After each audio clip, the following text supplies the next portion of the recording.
Good morning. So I'm going to talk to you today a little bit about how to, or perhaps how not to, implement technology in a small classroom environment. So when I first came to this country, I worked for a small school that was in the process of preparing to implement a one-to-one environment. We met with advisors from Apple for a few days, and they talked a little bit about how we could best use that technology in our classroom. And what I learned from that was that my school had a very simple tech implementation plan. It was this: use it. I asked how, and they said, use it.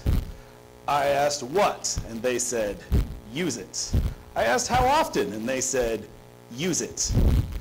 And what I found was that no one had a plan for how it was going to be used effectively. So what I discovered was I was going to find the easiest way to use it. My name is Paul, and I have been a replacer. When technology was first implemented, my first thought was, I'm going to try to go paperless. I'm going to get rid of paper tests. I'm going to get rid of notebooks.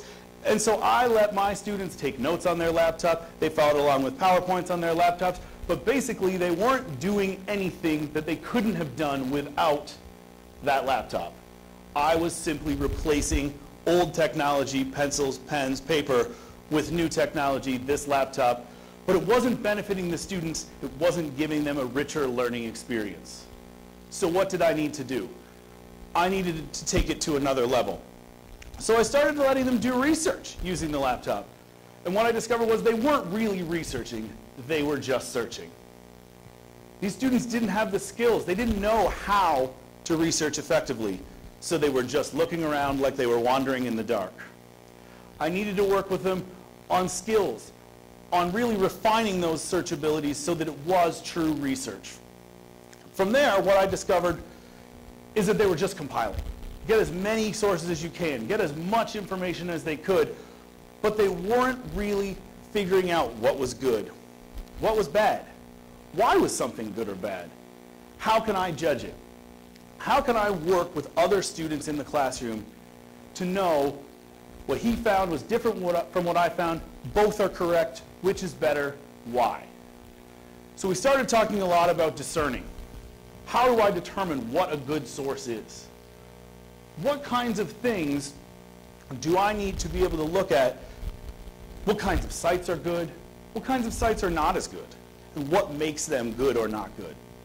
And the biggest thing that I discovered was that the biggest key to what made a site good was that it was the first result on Google.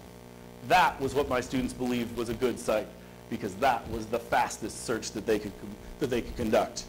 So we spent a lot of time talking about what made a good source and not a good source, looking at things like who was sponsoring the site. Even the last three letters of the site, was it an edu, an org, or a com? Anything we could do to help to determine what made for good information.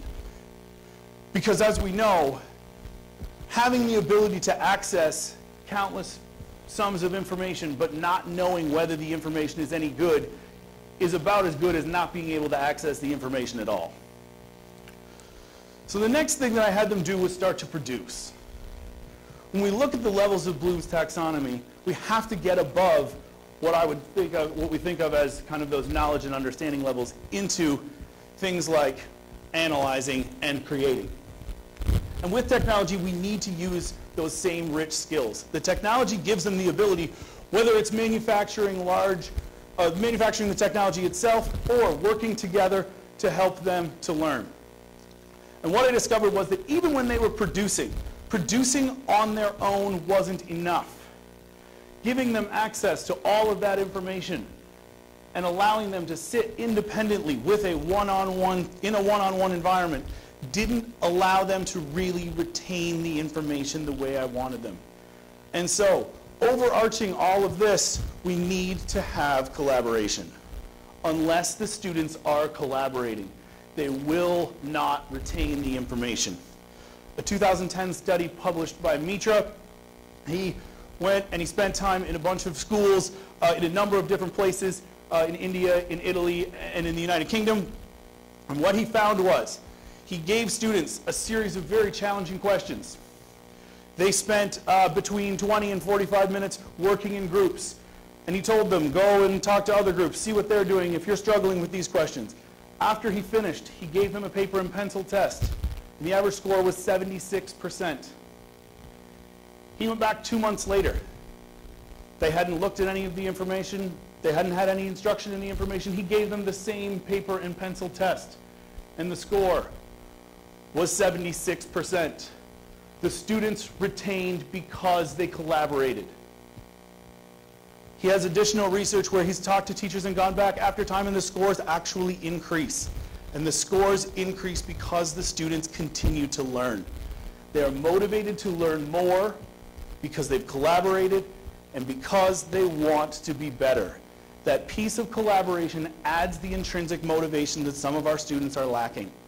We need to create learning environments where, whether it's one-on-one or more than one person working on a device, we need to create environments in which that one-on-one is not an isolated learning environment. Thank you.